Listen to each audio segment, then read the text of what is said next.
Murid, mau kemana? Pulang ke Indramayu? Hah?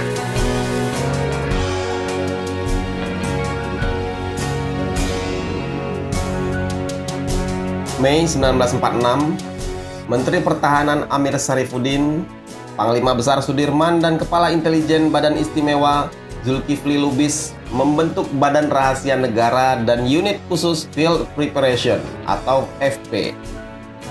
Zulkifli Lubis menjadi ketuanya. FP ini adalah satuan khusus intelijen yang bertugas menyusup ke seluruh pelosok Indonesia untuk mengumpulkan informasi intelijen mengenai kekuatan Belanda dan sekutu. Satuan ini juga bertugas mempersiapkan situasi lapangan dan melakukan operasi gerilya di garis belakang jika musuh menyerang. Zulkifli Lubis merekrut orang-orang berbakat untuk kemudian dilatih menjadi prajurit-prajurit intelijen mumpuni. Sebagian besar berasal dari eks-tentara peta dan pemuda pelajar. Nama-nama tenar seperti Bambang Supeno, Suprapto, dan Cokro Pranolo adalah beberapa yang direkrut dalam satuan khusus ini. Edi Endang, seorang perwira dari pasukan divisi Siliwangi, adalah salah satu yang ikut serta bergabung bersama satuan khusus bentukan Zulkifli Lubis ini. Dia tidak sendirian. Edi membawa serta istrinya yang bernama Sofia. Saat itu usia Sofia 22 tahun. Di satuan khusus ini, Edi berpangkat kapten, sedangkan istrinya Sofia berpangkat sersan mayor. Zulkifli Lubis kemudian menempatkan Sofia dan Edi untuk beroperasi di Purwakarta. Baru beberapa bulan pasangan suami istri itu tinggal di Purwakarta, militer Belanda melakukan agresinya yang pertama pada 21 Juli 1947. Demi melangsungkan perjuangan, kedua sejoli ini kemudian menyingkir ke Garut. Namun sesampainya di sana, situasi dan tugas membuat mereka harus berpisah. Sofia bertahan di markas FP, sedangkan suaminya bersama pasukannya bergerilya ke hutan. Militer Belanda terus mendesak pasukan Republik. Kondisi tersebut membuat Sofia harus membakar semua dokumen penting milik suaminya, termasuk surat keterangan bahwa dia adalah istri dari Kapten Edi. Suatu hari, Sofia mendapat kabar bahwa suaminya diculik lalu dibunuh secara kejam oleh laskar yang menjadi bagian kelompok tentara pemberontak DITII. Peristiwa itu terjadi di Kampung Bungur, Desa Samida pada 23 Oktober 1947. Yoyo Dasrio, jurnalis sekaligus seniman asal Garut yang kenal baik dengan Sofia, menceritakan hasil penelusurannya tentang kematian suami Sofia itu. Saat dieksekusi, Edi dimasukkan ke dalam keranjang bambu lalu ditusuk-tusuk bambu runcing.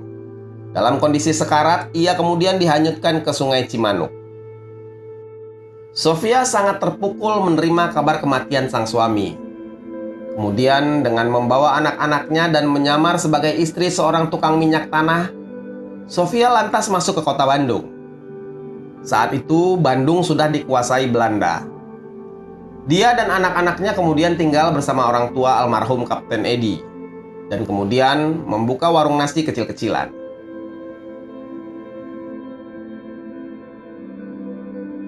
Kematian suaminya masih sangat membekas dalam bagi Sofia, yang kemudian membuat dia memutuskan untuk keluar dari dinas ketentaraan.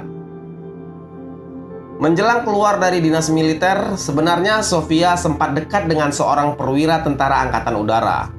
Nama pria itu Wagino Dahrin Mukhtar, atau biasa dikenal sebagai WD Mukhtar.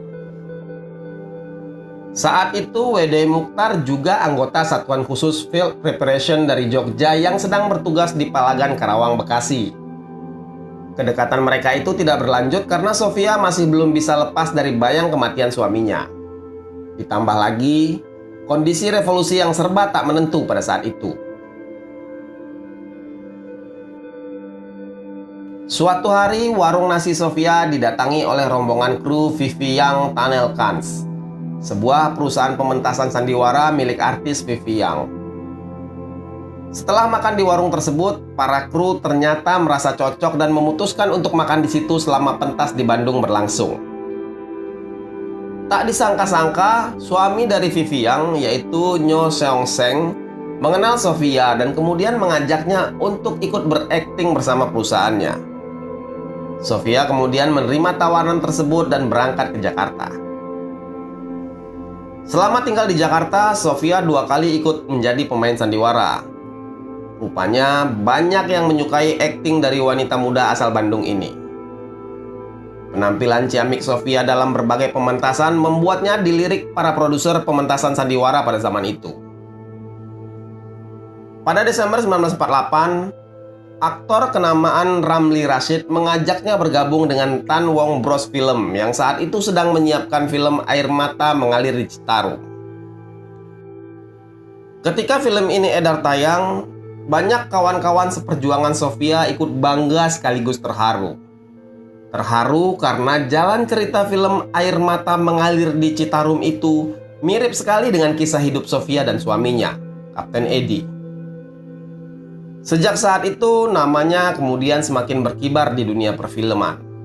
Sofia didapuk sebagai pengganti aktris beken zaman itu, Miss Rukiah, yang meninggal dunia beberapa tahun sebelumnya.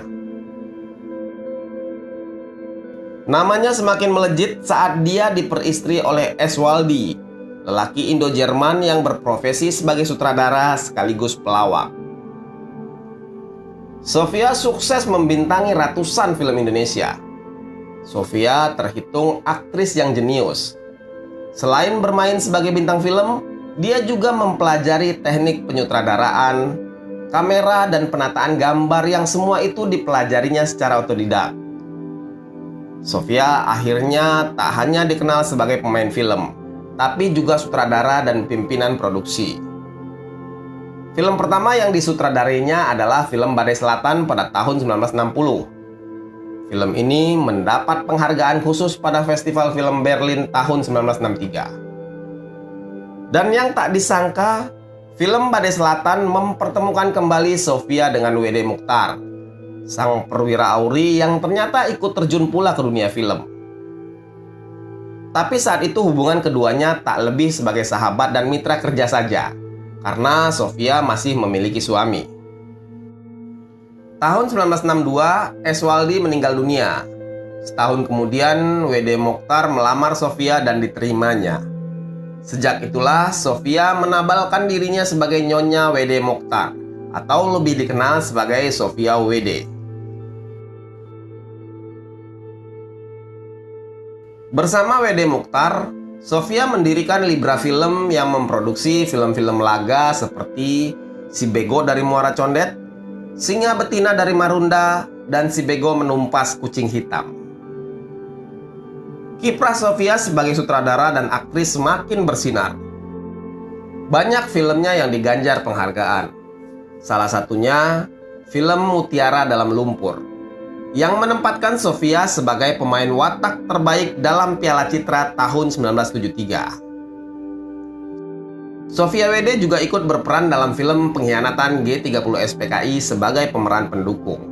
Tindakan yang telah dilakukan di Jakarta terhadap Dewan Jenderal akan diikuti oleh tindakan-tindakan di seluruh Indonesia yang ditujukan kepada kaki tangan dan simpatisan-simpatisan Dewan Jenderal yang ada di daerah-daerah.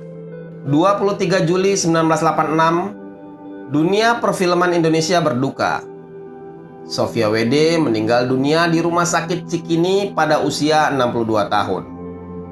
Sebagai veteran perang, ia dimakamkan secara militer di Taman Makam Pahlawan Kalibata. Para penggemar, sanak saudara, dan pengagumnya berduyun-duyun mengantarkan jenazah sang seniman pejuang itu menuju persemayaman terakhirnya.